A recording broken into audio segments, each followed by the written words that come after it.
Welcome to the Astral Automotive Space and Technology Research Laboratory Learning Presentation Program. This month has been our propulsion study month. We have had a lot of fun with our videos launching rockets and has been focused basically on rocketry and motion. Today we're going to start off learning the science behind it in this presentation. With a man named Sir Isaac Newton. We will simplify these three laws in the most basic way that we can, starting with these three laws he's most famous for.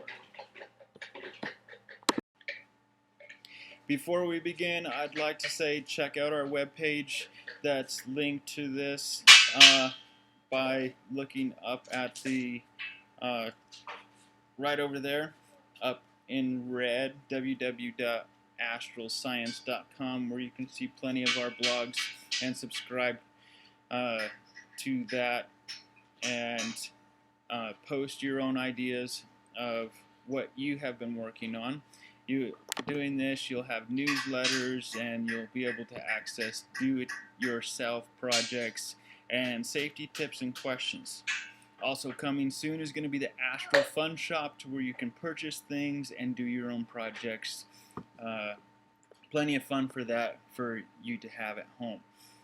Now, moving on, we're going to have Morning Mist explain to you the first law of Newton's first law. Newton's first law states that an object in motion will stay in motion. Also, an object at rest will stay at rest until something acts upon that force to reject that motion. A simple example is the dogs at rest and dog in motion. A body at rest will stay at rest, a body in motion will stay at motion. That is until something happens to that body. That something else is called external force.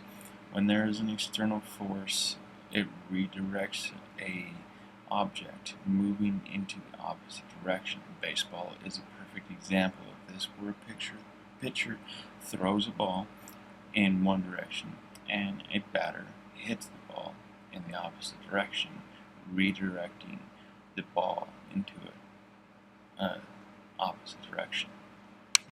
Newton's second law states how fast the object will accelerate based on number 1, weight of the object, number 2, force of the object.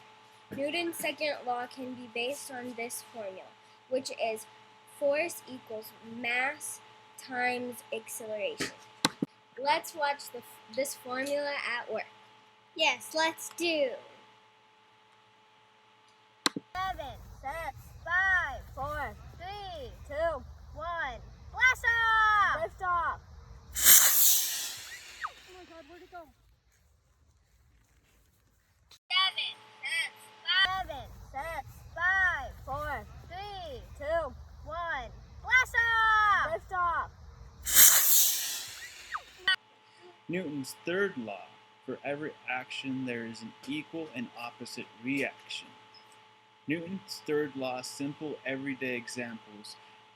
The pictures of an atom, we have positive and negative charges. And we also have a picture of a battery charging.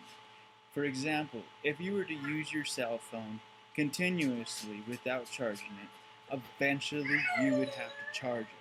This is the opposite reaction of having a charge in your battery on your cell phone. And the boxing glove, if you were to get hit in the face like this, it would really hurt and force your head into the opposite direction. And we also have our friendly little juggler: whatever goes up must come down. Which brings us to the original theory behind the apple tree. The apple does not fall far from the tree. When the apple fell down and Sir Isaac Newton saw the apple, to come up with these three laws of motion. The weight of gravity on Earth is 9.80665 meters per second squared. This is due to the traveling of motion in a circle around the sun, otherwise known as centrifugal force. We will cover that later. Take some time to notice some things that are around you that have to do with everyday science. Ask yourself a question and prove yourself in a theory. Why did the apple fall? Just remember that the weight of an object is being drawn down to the earth. Or in Einstein's case, it's still floating. This can help calculate how much we weigh on Earth because we're being pulled down of your own weight.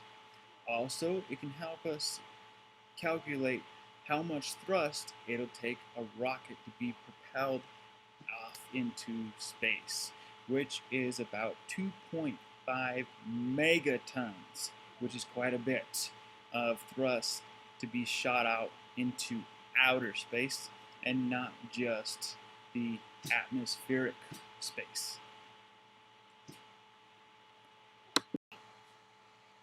Thank you for being you. You have fun, learn lots, be safe. Bye. Bye.